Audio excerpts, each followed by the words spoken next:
I am writing this under an appreciable mental strain, since by tonight I shall be no more.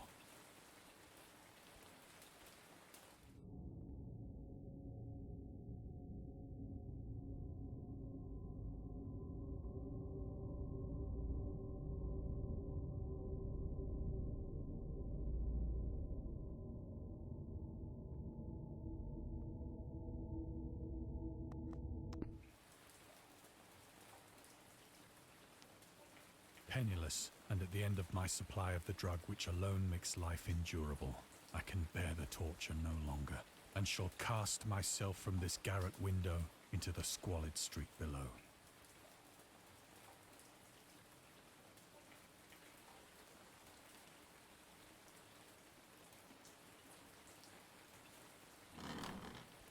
Do not think from my slavery to morphine that I am a weakling or a degenerate. When you have read these hastily scrawled pages, you may guess, though never fully realize, why it is that I must have forgetfulness or death.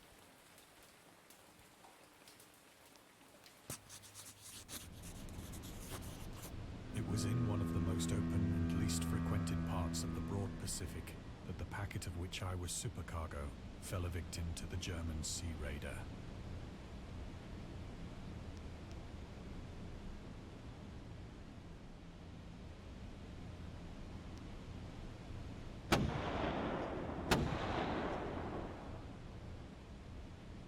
The Great War was then at its very beginning, and the ocean forces of the Hun had not completely sunk to their later degradation.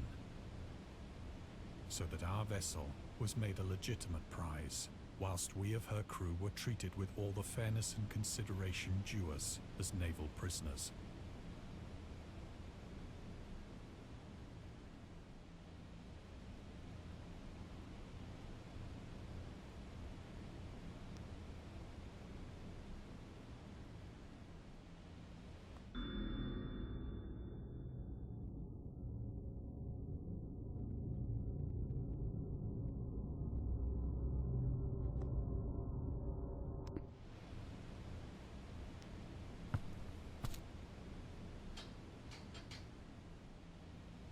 So liberal, indeed, was the discipline of our captors, that 5 days after we were taken, I managed to escape alone, in a small boat, with water and provisions for a good length of time.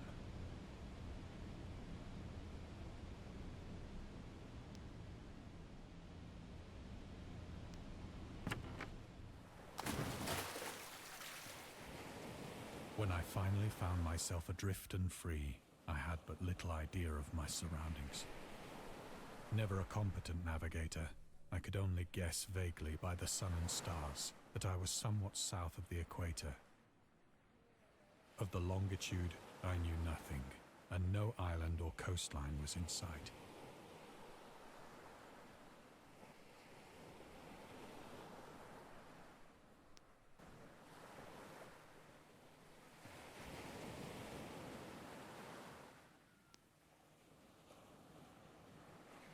The weather kept fair, and for uncounted days I drifted aimlessly beneath the scorching sun, waiting either for some passing ship or to be cast on the shores of some habitable land.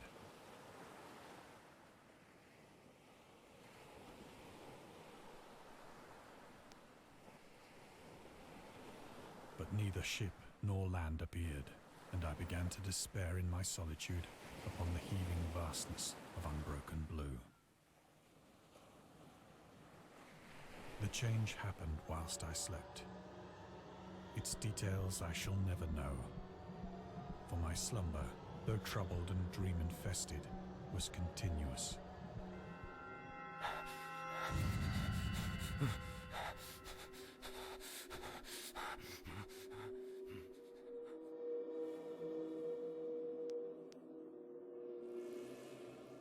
When at last I awoke, it was to discover myself half sucked into a slimy expanse of hellish black mire, which extended about me in monotonous undulations as far as I could see, and in which my boat lay grounded some distance away.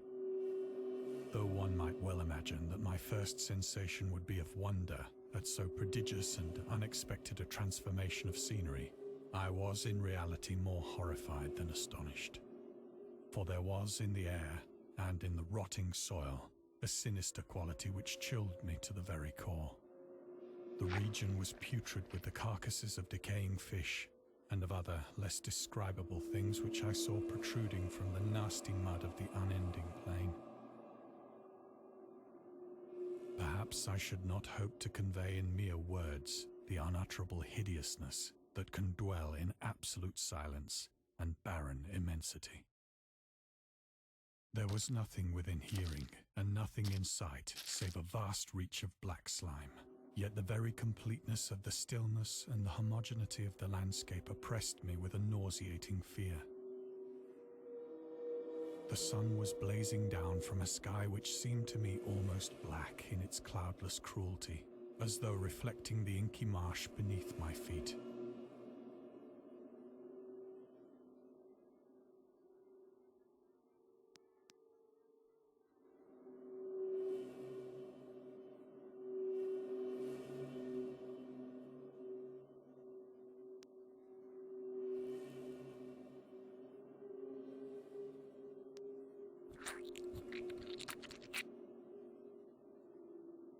As I crawled into the stranded boat, I realized that only one theory could explain my position.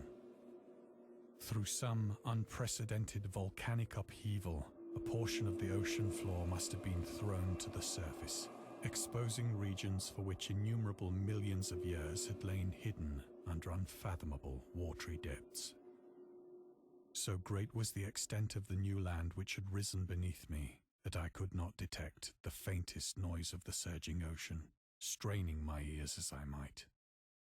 Nor were there any seafowl to prey upon the dead things.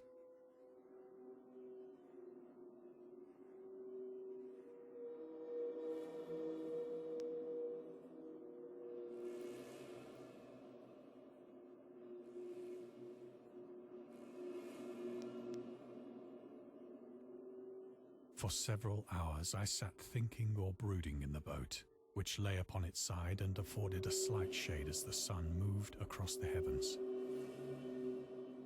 As the day progressed, the ground lost some of its stickiness and seemed likely to dry sufficiently for traveling purposes in a short time. That night I slept but little, and the next day I made for myself a pack containing food and water, preparatory to an overland journey in search of the vanished sea and possible rescue.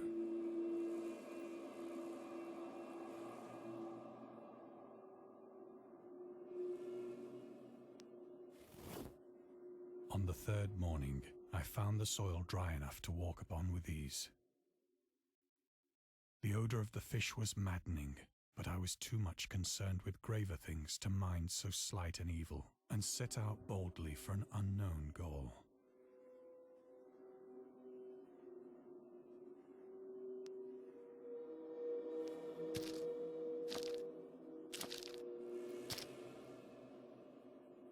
All day I forged steadily westward, guided by a faraway hummock which rose higher than any other elevation on the rolling desert.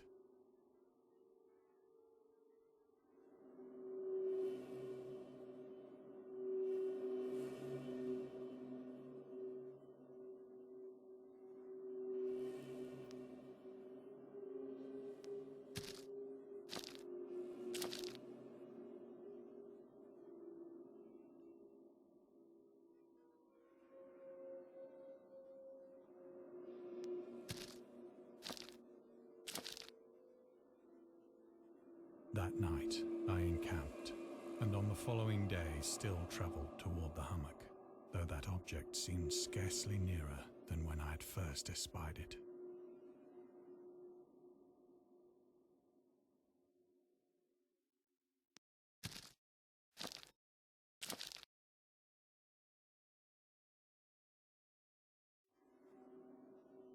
By the fourth evening, I attained the base of the mound, which turned out to be much higher than it had appeared from a distance. An intervening valley setting it out in sharper relief from the general surface. Too weary to ascend, I slept in the shadow of the hill. know not why my dreams were so wild that night. But ere the waning and fantastically gibbous moon had risen far above the eastern plain, I was awake in a cold perspiration, determined to sleep no more. Such visions as I had experienced were too much for me to endure again. And in the glow of the moon I saw how unwise I had been to travel by day. Without the glare of the parching sun, my journey would have cost me less energy. Indeed, I now felt quite able to perform the ascent which had deterred me at sunset. Picking up my pack, I started for the crest of the eminence.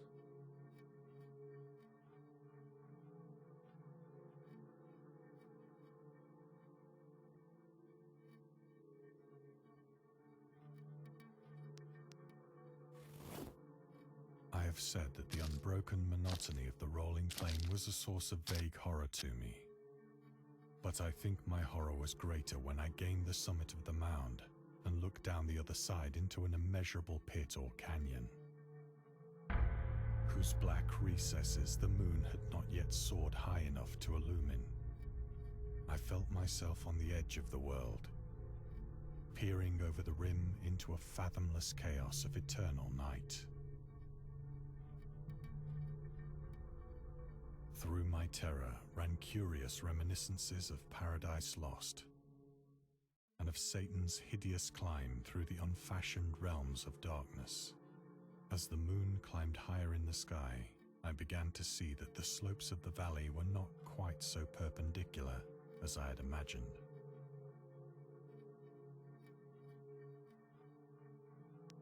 Ledges and outcroppings of rock afforded fairly easy footholds for a descent, whilst after a drop of only a few hundred feet, the declivity became very gradual.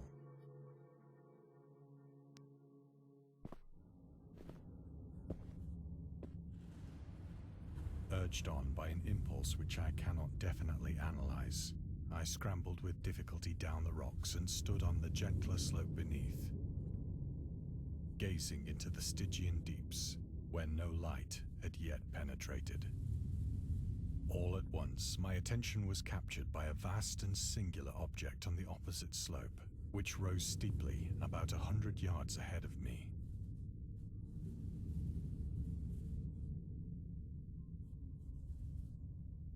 An object that gleamed whitely in the newly bestowed rays of the ascending moon.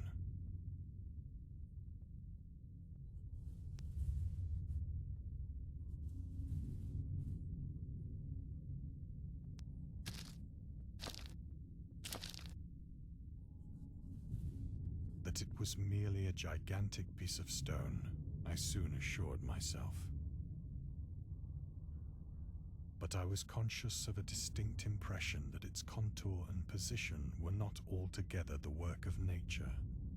A closer scrutiny filled me with sensations I cannot express. For despite its enormous magnitude, and its position in an abyss which had yawned at the bottom of the sea since the world was young, I perceived beyond a doubt that the strange object was a well-shaped monolith, whose massive bulk had known the workmanship and perhaps the worship of living and thinking creatures.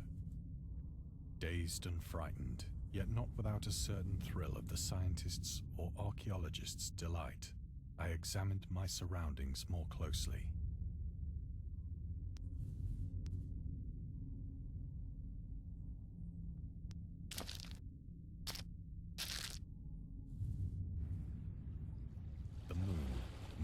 The zenith shone weirdly and vividly above the towering steeps that hemmed in the chasm, and revealed the fact that a far-flung body of water flowed at the bottom, winding out of sight in both directions and almost lapping my feet as I stood on the slope. Across the chasm, the wavelets washed the base of the Cyclopean monolith, on whose surface I could now trace both inscriptions and crude sculptures.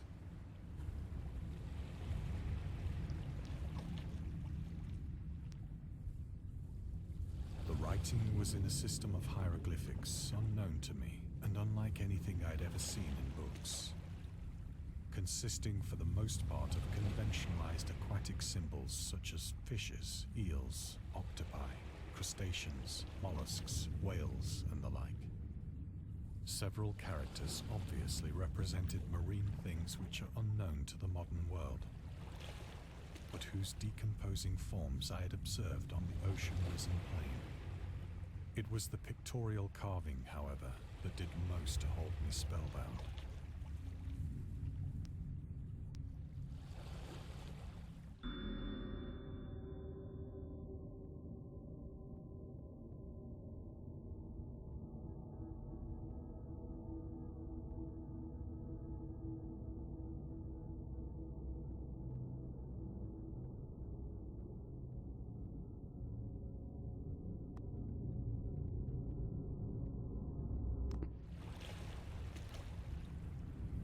Plainly visible across the intervening water on account of their enormous size were an array of bas-reliefs whose subjects would have excited the envy of a Doré.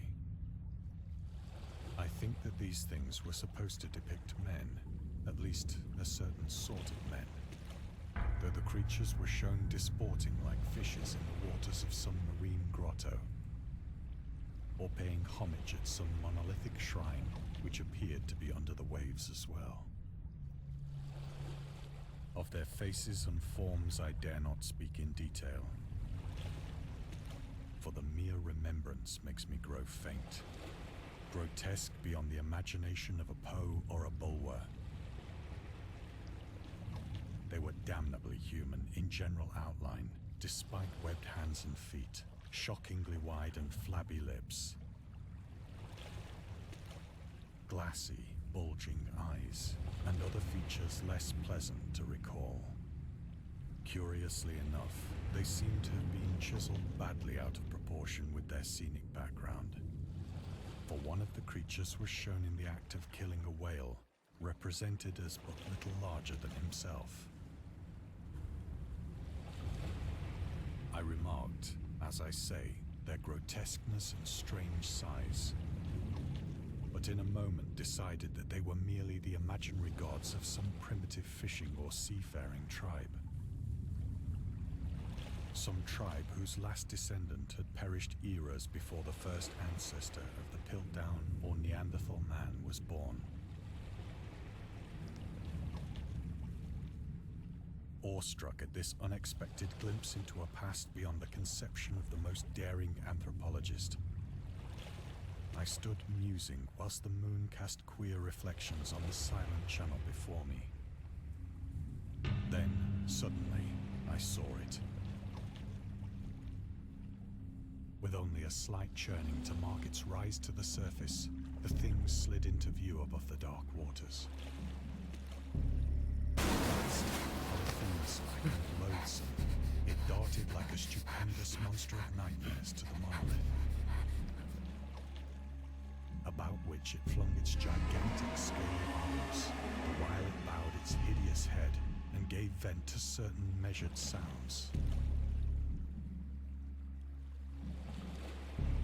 I think I went mad then. Of my frantic ascent of the slope and cliff, and of my delirious journey back to the stranded boat.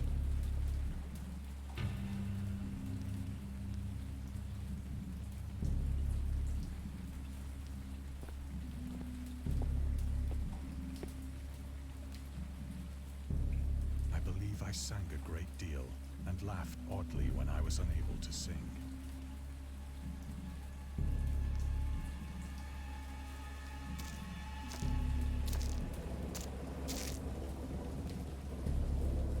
I have indistinct recollections of a great storm sometime after I reached the boat. At any rate, I know that I heard pearls of thunder and other tones which nature utters upon me in her wildest moods.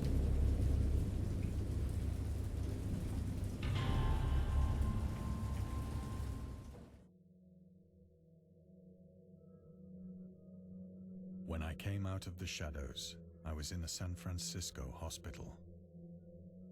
brought thither by the captain of the American ship which had picked up my boat in mid-ocean. In my delirium, I had said much, but found that my words had been given scant attention.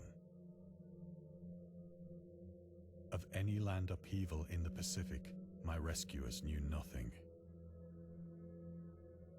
Nor did I deem it necessary to insist upon a thing which I knew they could not believe.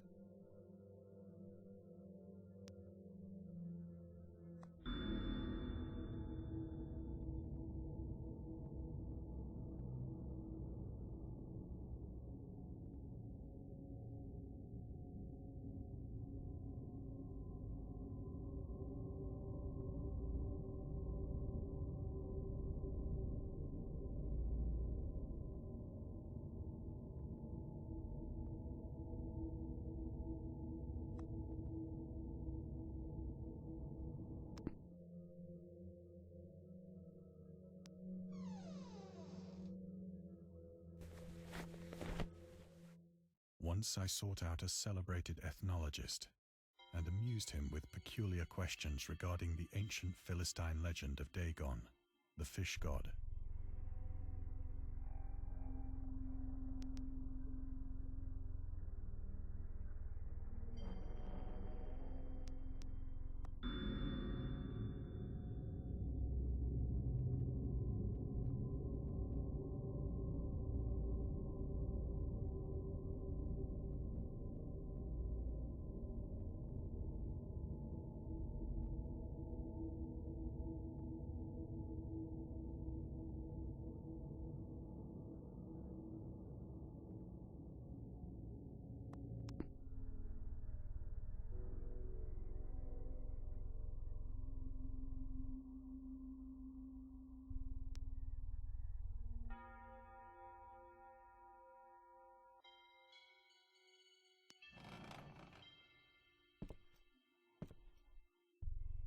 But soon perceiving that he was hopelessly conventional, I did not press my inquiries.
It is at night, especially when the moon is gibbous and waning, that I see the thing. I tried morphine, but the drug has given only transient surcease and has drawn me into its clutches as a hopeless slave. So now I am to end it all, having written a full account for the information or the contemptuous amusement of my fellow men.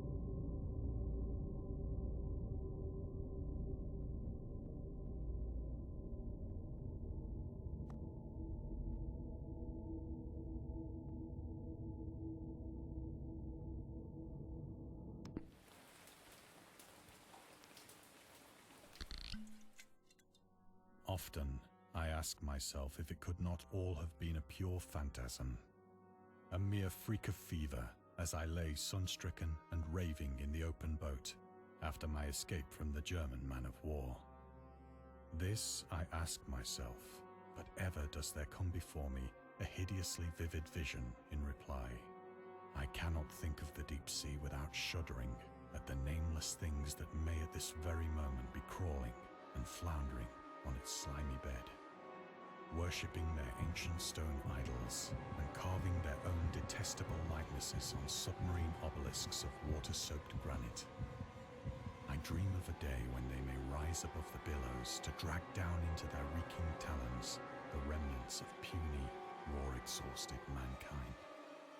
Of a day when the land shall sink and the dark ocean shall ascend amidst universal pandemonium.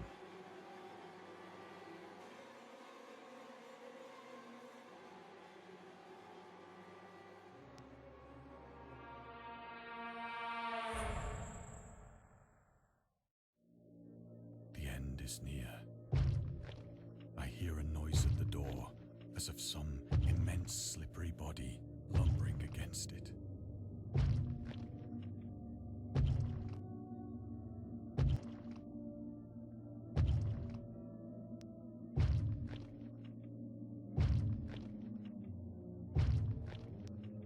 It shall not find me.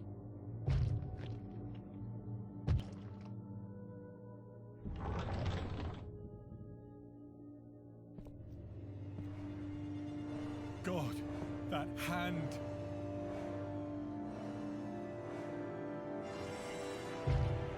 The window! The window!